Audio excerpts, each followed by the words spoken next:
এখানে মাসাজ চলছে। তুই ভয়েস দিচ্ছিস? গলাটা দে।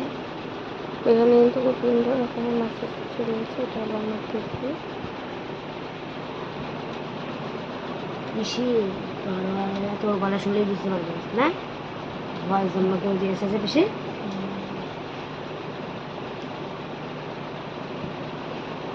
গলুকেও তুলিস এখন। তারপরে খিচুড়ির মতো চুলগুলো মিশিয়ে গেছে ফ্যান, এবার দেখবো আস্তে আস্তে শুকাবে। শুকানোর পর যখন ধোবা না পুরো ময়লা হয়ে যাবে। চলো হয়ে গেছে, মিশনের ফেস এরকম করে দিয়ে রাখো, তোমার কাছে হয়ে গেছে। অফ করে দেবে।